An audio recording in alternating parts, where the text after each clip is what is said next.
अस्सलामुअलैकुम, आप देख रहे हैं प्रोग्राम रिपोर्ट कार्ड। मैं हूं सारा इलियास। तहरीक इंसाफ ने वजीर आजम और वुज़रा की ऑडियो लीक्स की तहकीकात के लिए सुप्रीम कोर्ट में दरखास्त दायर कर दी है और मौक़िफ़ ये अपनाया है कि ऑडियो लीक से मौजूदा हुकूमत की बदनीयती वाज़े होती है। दरखास्त गुजार को सियासत से दूर रखने के लिए साजिश की गई कि तहरीक इंसाफ के अरकान कौमी असम्बली के इस्तीफे प्लानिंग से मंजूर नहीं किए गए।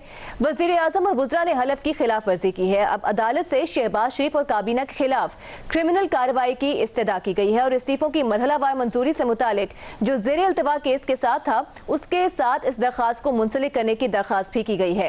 अदालत में ऑडियो का ट्रांसक्रिप्ट भी जमा करा दिया गया है, जबकि गुज़िश्ता रोज सलामती कमेटी ने ऑडियो लीक्स की तहकीकात के लिए आला इख्तियाराती कमेटी की तश्कील की मंजूरी दी है।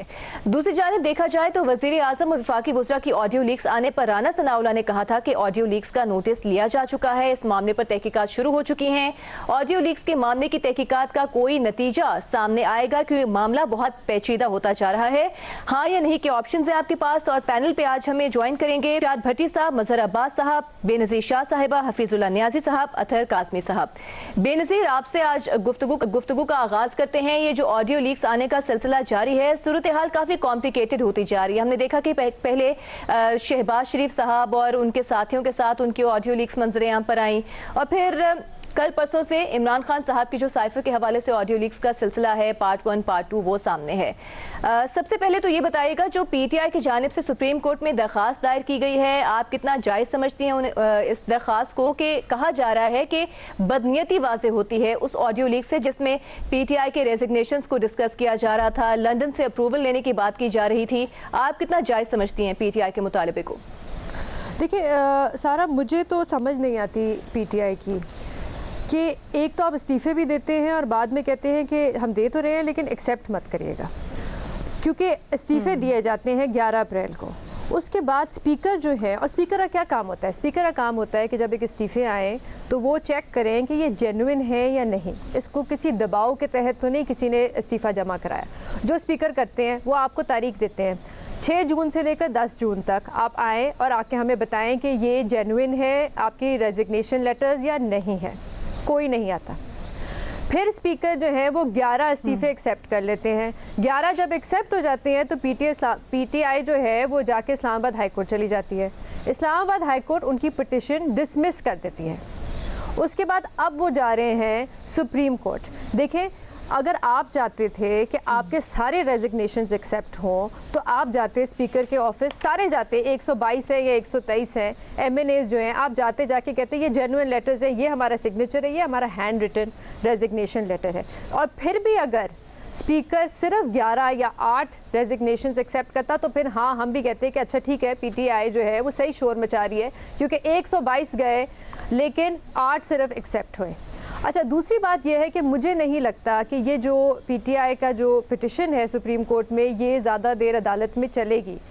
मैं कोई कानूनी माहिरीन नहीं हूँ, मैं कोई लॉयर नहीं हूँ, लेकिन मेरी अंडरस्टैंडिंग जो है वो ये है कि जो अभी इस्लामाबाद हाई कोर्ट का फ़ैसला आया पिछले महीने 6 तारीख को, उसमें लिखा हुआ था और उन्होंने हवाला दिया 2015 के इस्लामाबाद हाई कोर्ट के फ़ैसले में, जिसमें लिखा हुआ था कि जो ये फ़ैसला होता है स्पीकर का कि रेजिग्नेशन एक्सेप्ट करनी है या नहीं करनी, ये स्पीकर की डिस्क्रेशन होती है, इसको आप अदालत में चैलेंज नहीं कर सकते।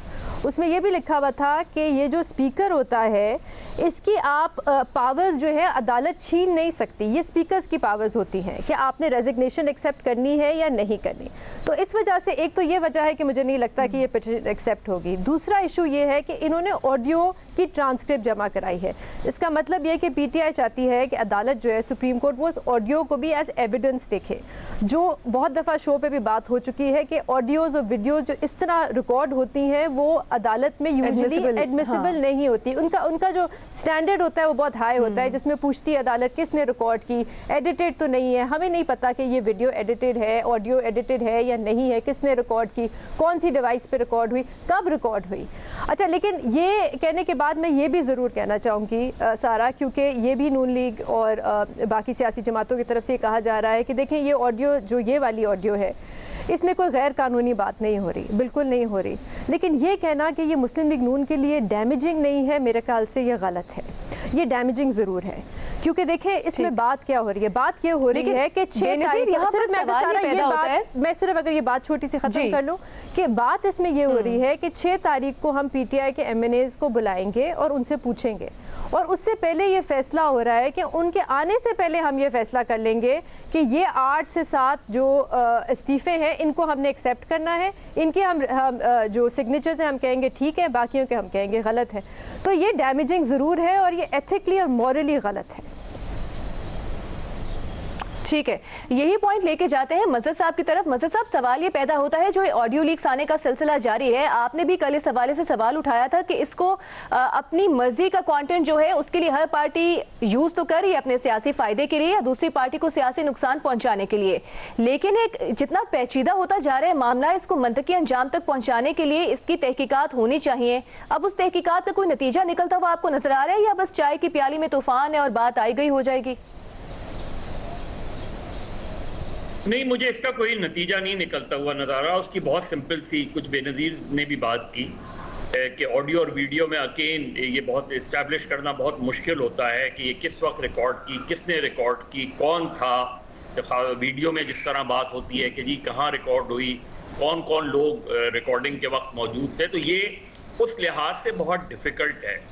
लेकिन पॉलिटिकली, मॉरली, एथिकली ये चीज़ें डैमेज कर रही हैं, हमारे पॉलिटिशियंस को डैमेज कर रही हैं। अब जिस तरह रेजिग्नेशन वाली बात है, उसका एक एस्पेक्ट तो ये है कि जैसे अभी पिछले दिनों खबर आई थी कि PTI के जितने MNAs वगैरह जो फेडरल लॉजेस में रहते हैं उन्होंने अपने कमरे नहीं छोड़े। जब आपने एक मरतबा इस्तीफ़ा दे दिया और आपके लीडर ने ये कहा कि वो पलट के कभी नहीं जाएंगे, तो आप फेडरल लॉजेस में अब तक क्यों रह रहे हैं? तो ये समझ में बात नहीं आती। आप इसी तरह 14 में सवाल उठा था कि जी आपने अगर शानदारा गुलजार साहिबा वाली स्टोरी सामने आई थी। जी, और भी कई चीजें थी। तो पहली इसका एक चीज है। दूसरा ये कि स्पीकर का जो रोल है, ये रोल जरूर है कि आप वेरीफाई करें। आप वेरीफाई किस सूरत में करते हैं कि जो एक कोई MNAs हैं वो अप्रोच करें आपको और ये कहें कि ये मैंने रेजिग्नेशन नहीं दिया, मुझसे जबरदस्ती या अंडर ड्यूरेस दिया गया था।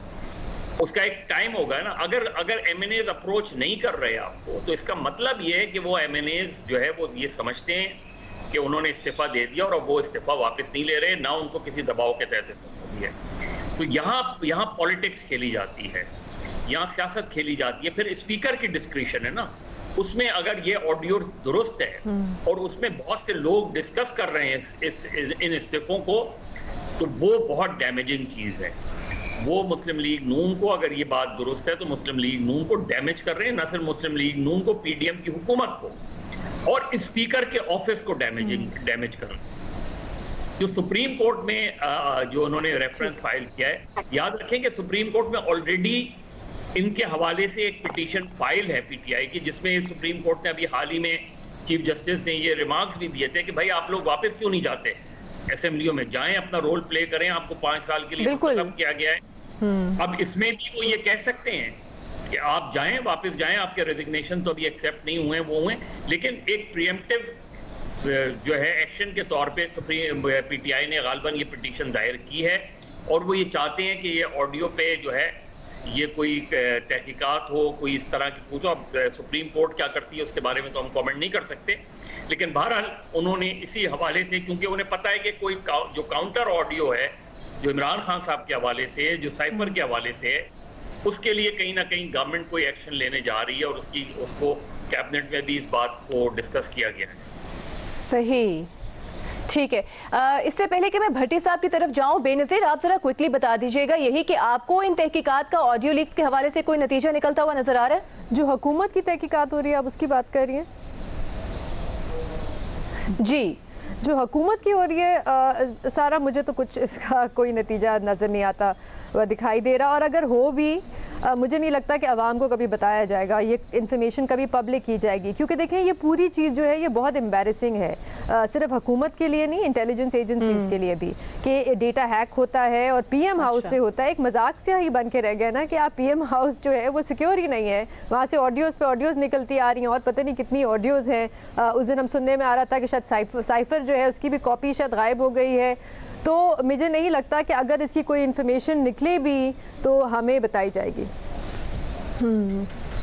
ठीक है अतर, आपकी तरफ मैं आऊंगी। अभी जिस तरह से डिस्कशन हुई है कि पीटीआई ने शायद खुद मजाक बना लिया है अपने रेजिग्नेशंस को। आप इस्तीफे देते हो, आप पार्लियामेंट लॉजेस खाली करने को तैयार नहीं हो। उसके अलावा अगर हम देखें तो 7 दिन पीटीआई के ऑफिशियल पेज पर और पीटीआई वुज़रा की जानिब से भी कहा जा रहा है, जिससे पता चलता है कि शायद अब हतमी कॉल दे दी जाए लॉन्ग मार्च के हवाले से। तो रेजिग्नेशंस को शायद पीटीआई ने खुद मजाक बनाया है। तो आप पीटीआई की इस दरख्वास्त को कैसे देखते हैं जो एक ऑडियो लीक हुई थी वज़ीर आज़म शहबाज शरीफ और उनके साथ जो दीगर विफाकी वुज़रा मौजूद थे? ये मामला कोई मंतकी अंजाम तक पहुंचता हुआ आपको नजर आएगा? सुप्रीम कोर्ट में ले गए हैं अपनी इस दरख्वास्त को। देखिए सारा, इस वक्त जो मजाक हो रहा है ना वो पाकिस्तान के साथ हो रहा है। पहले तो ये तहकीकात होनी चाहिए कि इस वक्त मुल्क में हुकूमत किधर है या किसकी हुकूमत है। शहबाज शरीफ साहब बतौर प्राइम मिनिस्टर आके प्रेस कॉन्फ्रेंस करते हैं और वो कहते हैं हमारी ऑडियो आई है, जिन्होंने हमारी ऑडियो लीक की है वो अब उनकी भी, खान साहब की भी ऑडियो लीक करें। तो इस वक्त तो यही नहीं पता कि मुल्क के अंदर हुकूमत किसकी है, कौन चला रहा है। जहाँ तक इस्तीफों का ताल्लुक है, देखें इसमें ये कोई मॉरली या एथिकली कोई चीज़ नहीं है। यहाँ पे ये आइनी और कानूनी नुक्ता है। क्या पाकिस्तान के अंदर या पाकिस्तान का आइन ये इजाज़त देता है कि वफाकी वुज़रा बैठ के ये तय करें कि किसके इस्तीफे हम मंजूर करेंगे और किसके इस्तीफों पे हम कह देंगे कि इसका दस्तखत ठीक नहीं है? मतलब इससे ज़्यादा भोंडा मजाक हो सकता है? हम किस चीज़ का जिक्र कर रहे हैं? मुल्क की पार्लियामेंट का जिक्र कर रहे हैं जहाँ पे कानून बनते हैं। उन पर यह अलमिया है कि मौजूदा दौर में हमने देखा कि ये हमारी जो इस वक्त पार्लियामेंट है वो खुद एक मजाक बन गई है। जिस पार्लियामेंट के अंदर राजा रियाज को आपने अपोजिशन लीडर बना दिया तो वहां पे फिर यही होगा। वहां पे स्पीकर साहब ये इख्तियार इस्तेमाल नहीं करेंगे। आइन के मुताबिक तो ये स्पीकर साहब का इख्तियार है, वो ठीक है, वो मंजूर करके आगे भेज दें। लेकिन यहां पे आपके वफाकी वुज़रा बैठे हुए ये कह रहे हैं कि इसका हम मंजूर करेंगे और ये बाकायदा प्लानिंग के तहत हुआ है। ये इतना कोई सादा मामला नहीं है। इन्होंने बाकायदा हल्के चुने, इन हल्कों में पीटीआई कमजोर है, यहाँ पे इनके इस्तीफे मंजूर किए जाए, वहां से हम इलेक्शन लड़ेंगे और अपने बंदों को लेके आ जाएंगे। बिल्कुल। तो ये लेकिन ये बताइएगा, दूसरी तरफ नून लीग जो है ये इल्जाम अपनी जगह है, इस ऑडियो का कंटेंट अगर हम सामने रखें, लेकिन दूसरी तरफ नून लीग का इल्जाम भी अपनी जगह है। वो कहती है कि जिस तरीके से अपने ओहदे की हलफ की खिलाफ वर्जी साबिक वज़ीर आज़म इमरान खान ने की साइफर के मामले पर, उसकी मिसाल नहीं मिलती। तो आपको लगता है कि फिर इंक्वायरी अगर हो तो वो फिर ओवरऑल होनी चाहिए, जो सारी ऑडियो लीक्स आ रही है उस सारे मामले पर? देखिए मेरा तो पहले दिन से यही मौकिफ है कि ये जो साइफर का मामला है इसको सुप्रीम कोर्ट के हवाले किया जाए। पीटीआई आज अपना मामला लेके सुप्रीम कोर्ट चली गई है। हुकूमत भी सुप्रीम कोर्ट को लिखे, एक कमीशन बनाए, सुप्रीम कोर्ट के जज की सरबराही में तहकीकात करवा लें साइफर के मामले के ऊपर। हुकूमत तहकीकात से क्यों भागती है? अब तो ये कह रहे हैं कि साइफर चोरी हो गया। मतलब कि आप इसके ऊपर तहकीकात करवाएं। अगर इमरान खान साहब ने कोई कानून के खिलाफ बात की है तो इसका फैसला हुकूमत की बैठ के तो नहीं वो कर देंगे ना, कि कोई फोरम होगा वहां पे फैसला होगा। और मेरे ख्याल में बेहतरीन फोरम सुप्रीम कोर्ट का है। अगर आपने इमरान खान के इस बयानिए को जायल करना है, खत्म करना है, सुप्रीम कोर्ट से तहकीकात करवाएं, दूध का दूध और पानी का पानी हो जाएगा। चलें ठीक है, आपका पॉइंट आ गया। ब्रेक लेते हैं, ब्रेक पर आएंगे भट्टी साहब और न्याजी साहब का कमेंट शामिल करेंगे after break. Welcome back to report card. बात हम कर रहे हैं, पीटीआई ने दरख्वास्त दायर की है आला अदलिया में कि जो ऑडियो लीक सामने आई थी वज़ीर आज़म, जो मौजूदा वज़ीर आज़म है शहबाज शरीफ और वफाकी वुज़रा की पीटीआई के रेजिग्नेशन के हवाले से जो उसमें डिस्कशन हो रही थी, उसमें पीटीआई का मौक़िफ़ ये है कि मौजूदा हुकूमत, मौजूदा वज़ीर आज़म की बदनीयती वाज़ेह होती है। और साथ ही साथ हम इन ऑडियो लीक्स के मामले को मजमूई तौर पर डिस्कस कर रहे हैं कि क्या इनकी इंक्वायरी होनी चाहिए, इंक्वायरी होगी तो क्या जो नताइज होंगे वो सामने आएंगे। भट्टी साहब, ऑडियो लीक्स आ रही हैं, इल्जामात का सिलसिला एक दूसरे के ऊपर जारी है। मरियम नवाज साहिबा ने कहा था कि जो उनकी ऑडियो सामने आई थी उनके पीछे इमरान खान और उनके कोच, उनका हाथ है। अब यहाँ पर इमरान खान साहब इल्ज़ाम लगाते हैं, शीरी मज़ारी साहिबा ने यह कहा है कि जो साबिक वज़ीर आज़म इमरान खान साहब की ऑडियो सामने आई हैं उनके पीछे प्राइम मिनिस्टर का हाथ है जो अब के हैं। तो ये मामला मंतकी अंजाम तक पहुँचना चाहिए, कन्फ्यूजन फैलाई जा रही है, इसका फ़ायदा किसे हो रहा है? मैडम स्पीकर, सबसे पहले वही बात कि मेरे पाकिस्तानियों, मेरे प्यारे मुल्क के लोगों, गरीब की छत लीक हो गई है। ऑडियो लीक्स को छोड़ के गरीब की छत लीक हो गई है, बिजली, गैस बिल, और सैलाब ज़दगान को ना भूलिएगा। और मेरी प्यारी हुकूमत, किसानों के साथ प्लीज़ कोई हाथ हौला रखें, उनका ज़राअत लीक हो गई है। दूसरी बात मैडम स्पीकर, बात इस पे आ जाए कि आपने कहा आला इख्तियाराती कमेटी बन गई है। आला इख्तियाराती कमेटी किस पर बनी है? इमरान खान साहब की 2 ऑडियोज पर। उसमें मुद्दई भी आला इख्तियाराती कमेटी है और तहकीकात भी आला इख्तियाराती कमेटी करेगी और फैसला भी आला इख्तियाराती कमेटी करेगी। और फिर जो मार्केट में खबर है लंगरगाह के आर्टिकल 6 भी आला इख्तियाराती कमेटी ही लगाएगी खैर से इमरान खान साहब पर।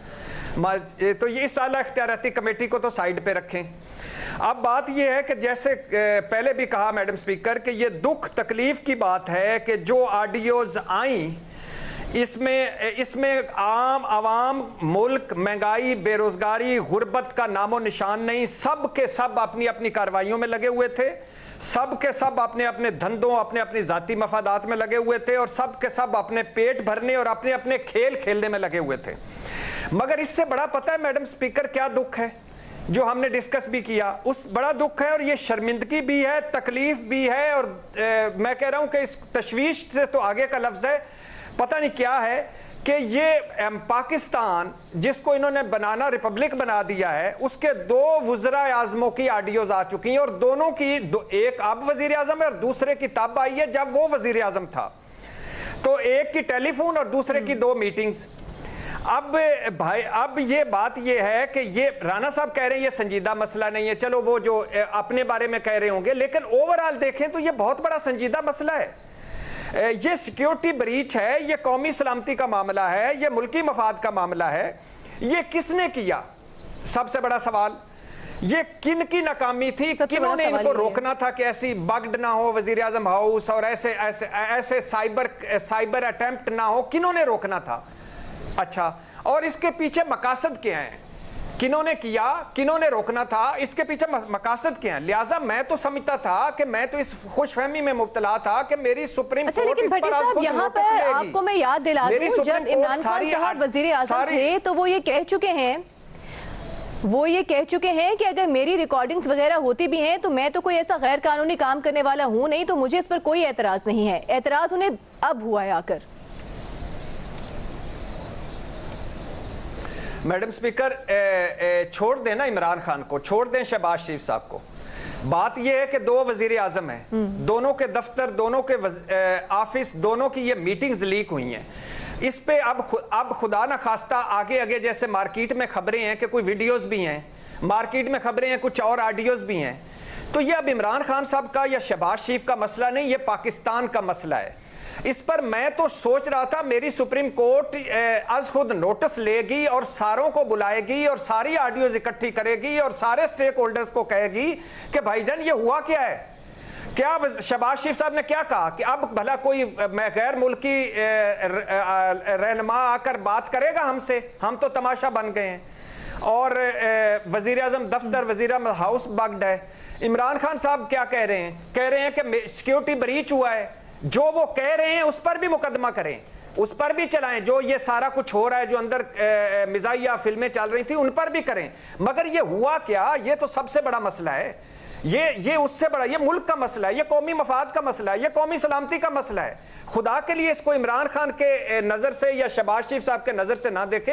एक मेरा यतीम सा मुल्क भी है जिसको हम सारों ने मिलकर यतीम बना दिया, मस्कीन बना दिया, बेकारी बना दिया।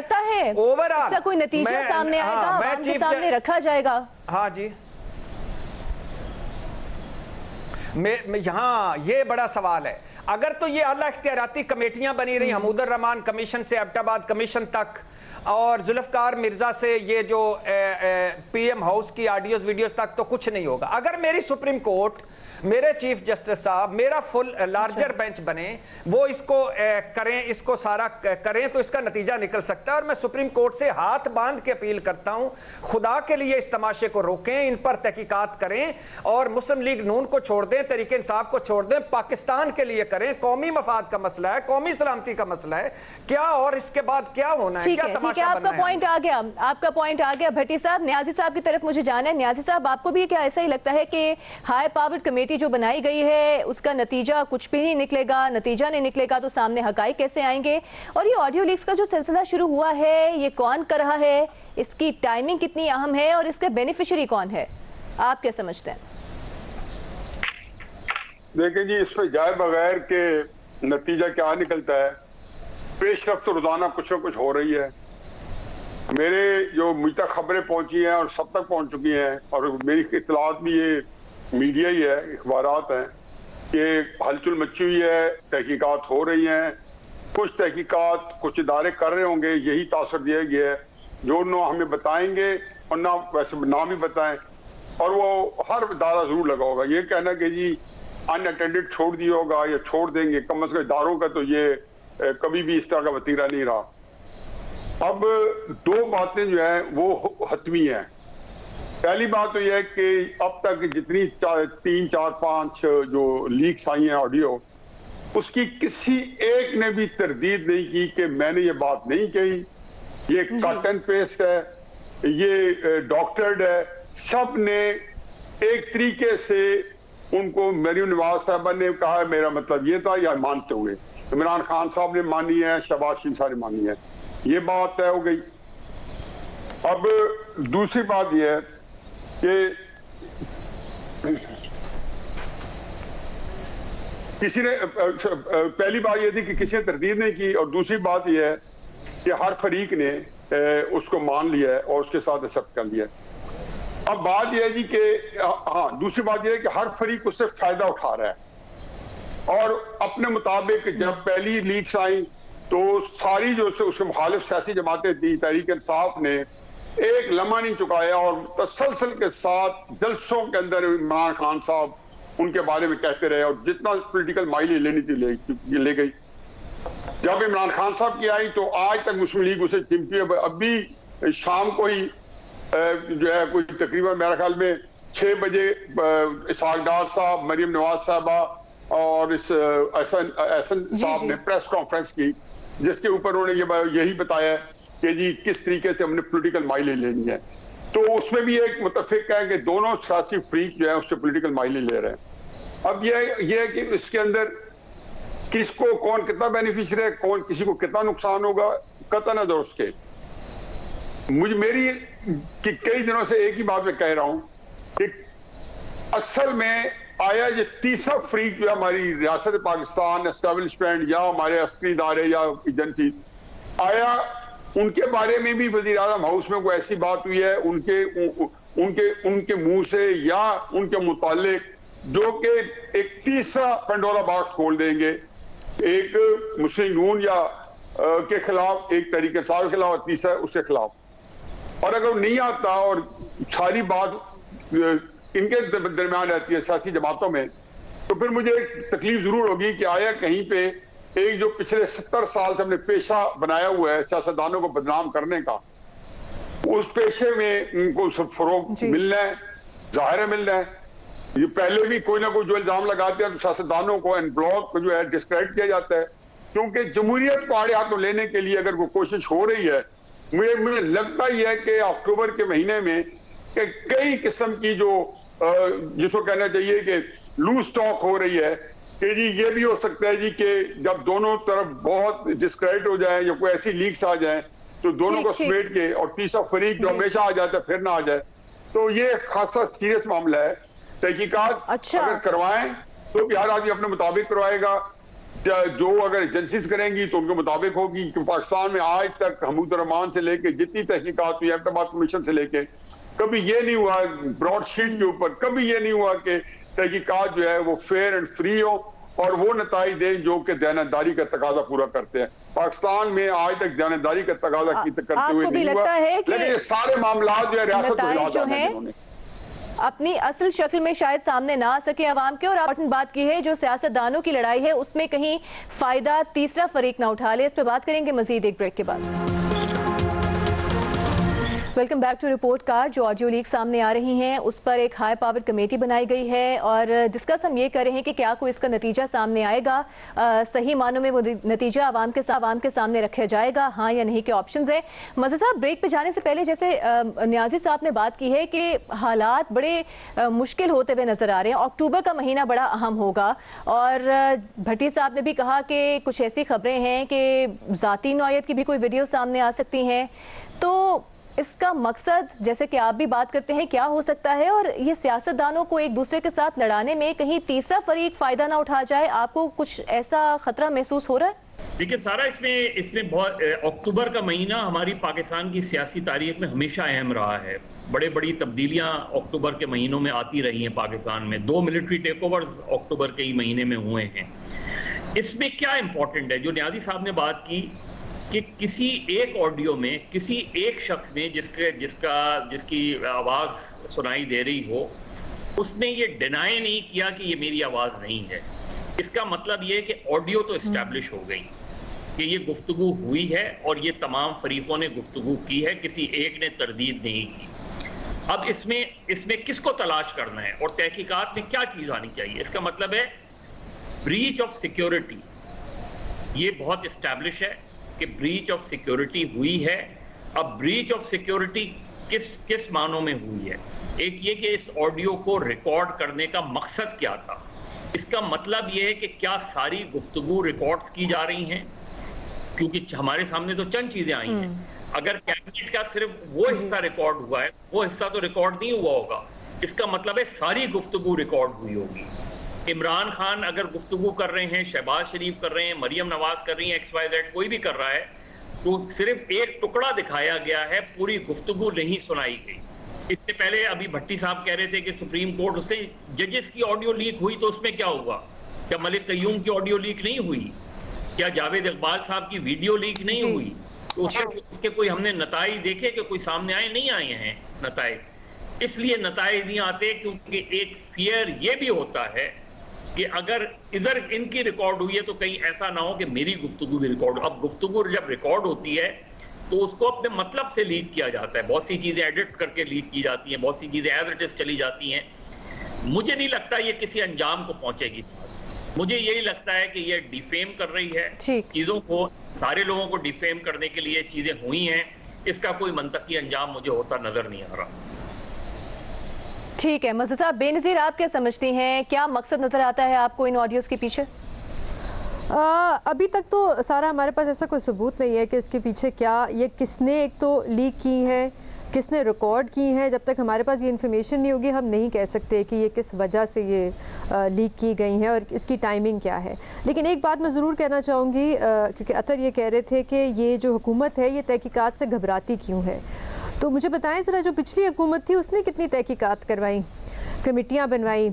पिंडोरा पेपर्स पे उन्होंने कहा था वो तहकीकात कराएंगे, वो नहीं हुआ। बशीर मेमन ने इल्ज़ाम लगाया, कोई तहकीकात नहीं हुई। साइपर पे भी उन्होंने उनके पास था, वो तहकीकात कराना चाहते तो वो करवा लेते, नहीं हुई। अलीम खान के बारे में बाद में वज़ीर आज़म इमरान खान साहब हमें बता रहे एक पॉडकास्ट में कि उन्होंने शायद कोई गैर कानूनी तरीके से ज़मीन ली और उसकी कोई तहकीकात नहीं हुई। तो पिछली हुकूमत में कौन सी और कितनी तहकीकात हुई? एक और बात जो यहाँ पे हुई है कि ये जो ऑडियो थी इसमें गैर कानूनी बातें हो रही थी। देखिए यही पिटिशन, ये जो सुप्रीम कोर्ट में आज जमा कराई है, इसी किस्म की पिटिशन PTI ने इस्लामाबाद हाई कोर्ट में भी जमा कराई थी और उसमें भी उन्होंने यही कहा था कि ये इल्लीगल है, जो यहाँ पे जो जिस तरह से रेजिग्नेशंस को एक्सेप्ट किया गया है, और वो पिटिशन डिसमिस हो गई।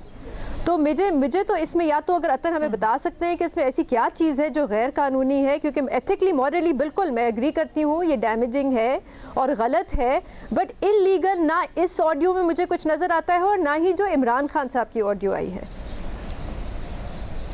अतर मुख्तसरन आप बता दीजिए। जी, इस्लामाबाद हाई कोर्ट ने जब फैसला दिया था उस वक्त ये ऑडियो सामने नहीं आई थी। क्या पाकिस्तान का आइन ये इजाज़त देता है कि वफाकी वुज़रा बैठ के फैसला करेंगे कि पार्लियामेंट से कौन शख्स रिज़ाइन करेगा और उसका इस्तीफ़ा कबूल करना या नहीं करना? क्या आइन में इस हवाले से कोई चीज़ लिखी हुई है या नहीं लिखी हुई? इससे ही फैसला आप कर लें कि ये आइनी है या गैर आइनी है। ठीक है, सवाल हमने ये रखा था कि जो मंजर-ए-आम पर आ रही हैं उसकी तहकीकात का कोई नतीजा सामने आ सकेगा, हाँ या नहीं के ऑप्शन से, और हमारे तमाम तज्ज़ियाकार मुत्तफ़िक हैं कि शायद इनका कोई नतीजा सामने ना आ सके। जो वजूहात हैं वो भी आपके सामने रखी हैं। प्रोग्राम से मुझे दीजिए इजाज़त। अल्लाह हाफ़िज़।